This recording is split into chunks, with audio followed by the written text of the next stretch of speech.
नमस्कार दोस्तों, आप सभी का हमारे चैनल में एक बार फिर से स्वागत है।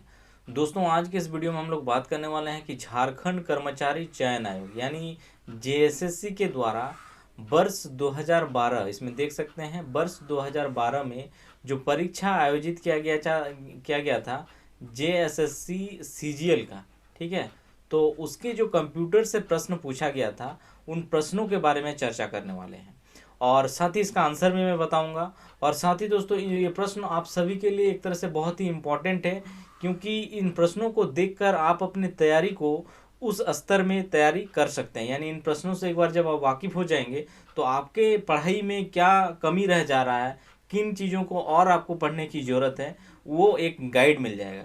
इसीलिए इन प्रश्नों को एक बार देख लीजिए थ्रोली, ताकि आपको अपने पढ़ाई में आपको आसानी होगा। तो चलिए दोस्तों, प्रश्नों के साथ शुरुआत करते हैं। देखिए दोस्तों, इसमें जो प्रश्न पूछा गया था नंबर 2, क्वेश्चन रैंडम है दोस्तों, ठीक है। तो नंबर 2 क्वेश्चन अगर देखा जाए तो इसमें दिया हुआ है कि OSI, ठीक है, रेफरेंस मॉडल की ट्रांसपोर्ट लेयर निम्नलिखित में से कौन सा सेवा प्रदान करता है। रेफरेंस मॉडल की ट्रांसपोर्ट लेयर, ठीक है, ये है प्रश्न।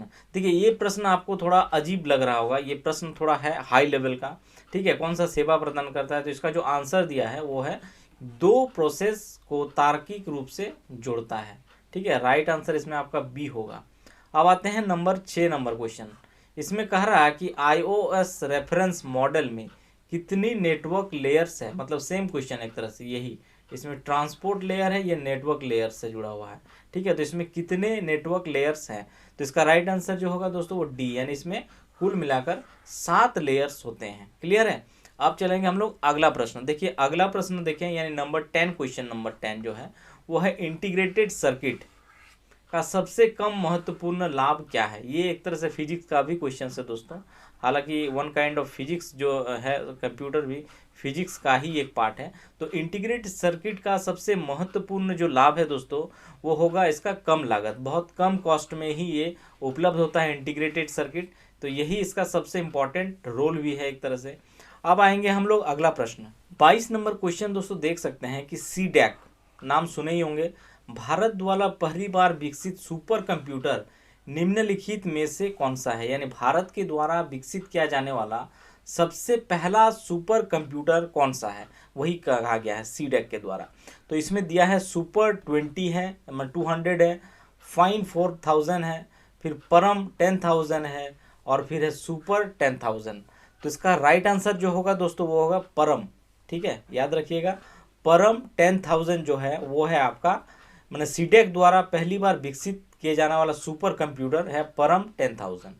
अब हम लोग चलेंगे दोस्तों इसका अगला सवाल पे। देखिए अगला सवाल जो है, यानी 14 नंबर क्वेश्चन जो है, इसमें कह रहे हैं कि नए जारी ऑपरेटिंग सिस्टम विंडोज़ 8, ठीक है, का डिफ़ॉल्ट इंटरनेट ब्राउज़र कौन सा है। यानी अगर जो विंडोज़ 8 था, हालांकि अब है नहीं, अभी विंडोज़ 11 भी आ चुका है, ठीक है। तो विंडोज़ 8 जब लैपटॉप आया था, कंप्यूटर आया था सिस्टम, तो इसमें इनबिल्ड डिफ़ॉल्ट इंटरनेट ब्राउज़र कह रहा है, डिफ़ॉल्ट, यानी उसमें कौन सा डिफ़ॉल्ट पहले से उपलब्ध था ब्राउज़र, वो इसमें दिया है IE9, फिर IE10 दिया है, IE11 है और IE8 है।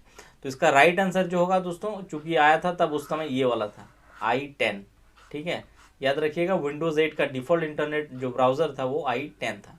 अब आते हैं नंबर 18 क्वेश्चन, 18 नंबर। संग्राहित मतलब एक तरह से रीस्टोर जिसको कहते हैं, या स्टोर प्रोग्राम वाले प्रथम कंप्यूटर की संरचना किसके द्वारा की गई। संग्राहित वाला बताइए, ये है प्रश्न। तो किसके द्वारा की गई थी, इसमें दिया है प्रिंसटन के द्वारा, स्टीव स्मिथ के द्वारा दिया है, वॉन न्यूमैन दिया है, और जॉन मैकॉली, ठीक है। तो इसका जो राइट आंसर होगा दोस्तों वो होगा वॉन न्यूमैन, यानी सी होगा आपका राइट आंसर। वॉन न्यूमैन के द्वारा संग्राहित प्रोग्राम वाले कंप्यूटर की संरचना दी गई थी। अब चलेंगे हम लोग इसका अगला सवाल पे दोस्तों, 34 नंबर क्वेश्चंस। देखिए 34 जो क्वेश्चंस है दोस्तों, इसमें कहा रहा है कि MIME टेक्स्ट फाइल किस एक्सटेंशन में सेव की जाती है। देखिए कंप्यूटर जब आप तैयारी करेंगे, किताब को पढ़ेंगे, तो इसमें एक्सटेंशन फाइल का अपना अपना एक अलग अलग कोड होता है, ठीक है। तो इसमें वही कहा गया है कि MIME टेक्स्ट फाइल किस एक्सटेंशन में सेव की जाती है, ठीक है। तो इसका जो राइट आंसर होगा दोस्तों वो होगा HTML एक्सटेंशन पर, ठीक है, HTML, ये वाला आंसर बी होगा। ठीक है, HTML एक्सटेंशन पर MIA टेक्स्ट फाइल को सेव किया जाता है। क्लियर है। अब आते हैं 38 नंबर।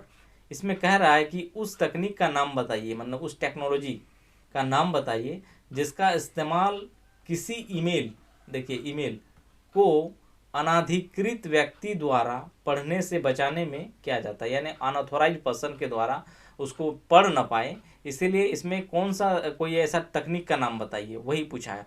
बेसिकली अगर देखा जाए दोस्तों, तो जो हम लोग मैसेज, टेक्स्ट मैसेज भेजते हैं वो भी इनक्रिप्शंस होता है, ठीक है, तो इसीलिए इसमें इनक्रिप्शंस मेथड है, इसमें कोई और पढ़ नहीं पाएगा, यानी जो ये होते हैं मेल के, ये वो भी इसको रीड नहीं कर पाएंगे, कंपनी भी खुद रीड नहीं कर पाएंगे। 38 क्लियर है। अब आते हैं अगला सवाल पे दोस्तों, देखिए 26, क्वेश्चन नंबर 26। इसमें कहा है कि पहली पीढ़ी यानी फर्स्ट जनरेशन के कंप्यूटरों में निम्नलिखित में से किसका इस्तेमाल किया गया था। देखिए फर्स्ट जनरेशन का जो कंप्यूटर आया था उसमें कौन सा, माने निम्नलिखित में कंप्यूटर में से किसका इस्तेमाल किया गया था, यही बेसिकली क्वेश्चंस है। और इसमें दिया है हालांकि वैक्यूम ट्यूब दिया गया है, इंटीग्रेटेड सर्किट्स है, ट्रांजिस्टर है और माइक्रोचिप्स है। तो इसमें राइट आंसर जो होगा दोस्तों वो होगा सी, यानी ट्रांजिस्टर। ठीक है, फर्स्ट जनरेशन कंप्यूटर में ट्रांजिस्टर था। फिर अगर नेक्स्ट जनरेशन देखा जाए तो उसमें वैक्यूम ट्यूब आया, फिर आया आपका इंटीग्रेटेड सर्किट और माइक्रोचिप। इन प्रेजेंट टाइम हर चीज़ में देखे होंगे माइक्रोचिप्स लगा हुआ होता है। ठीक है, अब आते हैं अगला क्वेश्चन 30 नंबर। इसमें कहा है कि ब्राउज़र में होम बटन से क्या होता है। बहुत आसान क्वेश्चन है दोस्तों, आप सभी लोग अपने अपने मोबाइल पे ब्राउज़र क्रोम होगा ही, तो या लैपटॉप यूज़ करते ही होंगे। तो क्वेश्चन यही है कि होम बटन में क्या होता है। ठीक है, तो इसमें क्या होता है, देखिए इसका दिया है आपके ईमेल पते को ईमेल संदेश में शामिल करता है। फिर दिया है आपको पिछली देखी गई वेबसाइट पर ले जाते हैं, यानी बैक पेज पर। आपके द्वारा निर्दिष्ट प्रारंभिक पेज की सामग्री प्रदर्शित करता है और आपके होम एड्रेस को टेक्स्ट बॉक्स में प्रविष्ट करता है। तो इसका राइट आंसर क्या होगा, सी होगा, यानी आपके द्वारा निर्दिष्ट, जो आप निर्दिष्ट किए होंगे प्रारंभिक पेज की सामग्री को प्रदर्शित करता है। ठीक है, होम बटन में, यानी होम जब दबाएंगे तो आपको जो चीज़ इससे पहले किए थे वो चीज़ इसमें शो करना रहता है। अब चलेंगे हम लोग अगला सवाल पे 42, क्वेश्चन नंबर 42 दोस्तों। इसमें देखिए निम्नलिखित में से कौन सा ईमेल का पता का सही रूप है। इसी में कुछ ईमेल एड्रेस दिया हुआ है, तो इसमें सही एड्रेस कौन सा है वही इसमें पूछा गया है। इसमें आपको 4 ऑप्शन दिया हुआ है बेसिकली, और इसमें से राइट आंसर जो होगा वो आपको चूज करना है। इसमें जो राइट आंसर होगा ना दोस्तों, राइट आंसर आपका होगा डी, यानी ramesh@coldmail.com। अब पूछिए क्यों, सवाल तो आएगा। जैसे नॉर्मली हम लोग ईमेल का पता क्या होता है, जैसे अगर किसी का नाम हो गया XYZ @ क्या होता है, फिर जीमेल होता है या फिर याहू होता है, रेडमेल, रेडिट होता है। ठीक है, नॉर्मली। तो इसमें देखा जाए इस एक्सटेंशन में सबसे यही वाला है, रमेश अपना नाम फिर @coldmail.com। ठीक है, क्लियर है। अब आते हैं नंबर 46 नंबर क्वेश्चन। इसमें कह रहा है कि निम्नलिखित में से कौन सा एक इंटरनेट ब्राउज़र है, यानी ब्राउज़र का बेसिकली काम ही होता है सर्फिंग करना। ठीक है, तो इसमें कौन सा एक इंटरनेट ब्राउज़र है। ठीक है, टास्क बार, ठीक है, विंडोज़ एक्सप्लोरर, ठीक है, फिर है www.gmail.com और इंटरनेट एक्सप्लोरर। तो इसमें हर किसी को पता है दोस्तों, इसमें हमको अलग से कुछ कहने की ज़रूरत नहीं है। टास्क बार तो होता ही नहीं है, सबसे पहला ये नीचे में काम करता होगा, देखे होंगे आप लैपटॉप या डेस्कटॉप पे काम करते होंगे। तो विंडोज़ एक्सप्लोरर ये भी नहीं है। ठीक है, ये तो मेल एड्रेस एक तरह से है। ठीक है, www.gmail.com, और ये हो गया आपका इंटरनेट एक्सप्लोरर, इसको हर कोई यूज़ किए हैं, तो ये एक ब्राउज़र है। हालांकि इससे जो प्रश्न पूछा जाता है दोस्तों, अक्सर आप लेटेस्ट जो ब्राउज़र है, ठीक है, जैसे क्रोम हो गया, मोजिला फायरफॉक्स हो गया, ओपेरा हो गया, जो भी है, यानी लेटेस्ट अगर कोई ब्राउज़र है उससे भी संबंधित आप जानकारी रखें, क्योंकि प्रश्न वहाँ से भी बन सकता है। अब हम लोग चलेंगे अगला सवाल पे। देखिए 54, क्वेश्चन नंबर 54। इसमें कह रहा है कि उस विकल्प की पहचान करें जिसका प्रयोग से हम एक एकल टेम्पलेट फॉर्म में एकाधिक तथा संभावित रूप से बड़ी संख्या में दस्तावेजों का निर्माण कर सकते हैं। ठीक है, 54 नंबर क्वेश्चन। इसमें दिया है कॉपी पेस्ट, फिर दिया है सेव एज, मेल मर्ज और जॉइन। ठीक है, तो इसका राइट आंसर जो होगा दोस्तों वो होगा मेल मर्ज। मेल मर्ज ही वो तकनीक है जिसके जरिए हम ज़्यादा से ज़्यादा डॉक्यूमेंट्स को क्या कर सकते हैं, दस्तावेजों का निर्माण कर सकते हैं। ठीक है, अब आते हैं 58 नंबर क्वेश्चन। इसमें दिया हुआ है कि दिया गया है आपको एक्सेल में डेटा को सॉर्ट, फिल्टर इन कार्यों को करने के लिए एक्सेल की कौन सी विशेषता आपकी सहायता करेगी। यानी जब आप एक्सेल में काम करेंगे उस समय डेटा को शॉर्ट यानी छोटा करना हो, ठीक है, फिल्टर इन, ठीक है, कार्यों को करने के लिए कौन सा विशेषता ऐसा होगा जिसके जरिए ये आपको लिए हेल्पफुल होगा। प्रश्न बेसिकली यही है, ठीक है। तो इसमें दिया है कि data filter, insert table, formula text और क्यू वेज आउट। तो ये राइट आंसर होगा ए। इसमें डेटा फिल्टर करना पड़ेगा तब जाके ये काम आपका होगा। अब चलेंगे हम लोग अगला सवाल पे। देखिए 62 नंबर क्वेश्चन दोस्तों कि फ्लिप आर्ट शामिल करने के लिए निम्नलिखित में से किस मेन्यू का प्रयोग किया जाता है फ्लिप आर्ट में, बताइए। इसमें दिया है इंसर्ट, फिर ऐड, सेलेक्ट और एडिट। तो इसका राइट आंसर क्या होगा? राइट आंसर होगा इंसर्ट। यानी इंसर्ट में जाएंगे तो आपको फ्लिप आर्ट शामिल करने का आपको एक ऑप्शन मिलेगा। बेसिकली कंप्यूटर में काम करेंगे तो ये सारा चीज़ आपको बहुत मतलब बेसिक चीज़ है, आसानी से चीज़ों को जान जाएंगे, समझ जाएंगे और कर भी लेंगे प्रश्नों को, ठीक है। तो राइट आंसर इसमें ए हो जाएगा। अब चलते हैं 66 नंबर क्वेश्चन, ठीक है। 66 नंबर क्वेश्चन दोस्तों कि निम्नलिखित में से कौन सा MS ऑफिस का एक डेटाबेस मैनेजर है, ठीक है, डेटाबेस मैनेजर MS ऑफिस का। इसमें दिया है MS एक्सेस, MS आउटलुक, ठीक है, MS एक्सेल और MS पावर पॉइंट, यही है, ठीक है। तो इसका राइट आंसर क्या होगा? MS एक्सेस, ठीक है। डेटाबेस मैनेजमेंट क्या होता है? MS access. क्लियर है। अब चलते हैं अगला सवाल पे। देखिए 94 नंबर क्वेश्चन दोस्तों, ठीक है।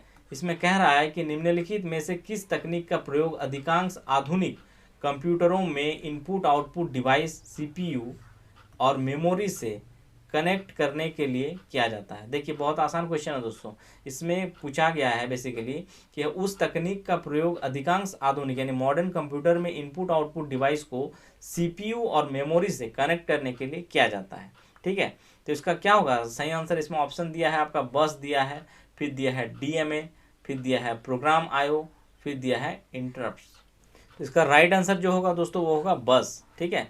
बस दोस्तों अगर इसमें देखा जाए तो बेसिकली क्या होता है ना, इलेक्ट्रॉनिक जो सिग्नल्स होता है को एक स्थान से दूसरे स्थान पर जाने का बस क्या है? मार्ग है, एक तरह से रोड, ठीक है, रोड है बस, ठीक है। बस मतलब बस मत समझिएगा, ये इलेक्ट्रॉनिक सिग्नल्स को एक स्थान से दूसरे स्थान भेजने का एक मार्ग होता है और बेसिकली यह विभिन्न जो डिवाइसेज होते हैं को एक साथ जोड़ता भी है, ठीक है। तो राइट आंसर ये हो जाएगा। अब चलते हैं अगला सवाल 98 नंबर क्वेश्चन दोस्तों कि निम्नलिखित में से कौन सा एक द्विदिशात्मक है, द्विदिशात्मक, ठीक है, बाई डायरेक्शनल IO डिवाइस है, ठीक है, बाई डायरेक्शनल।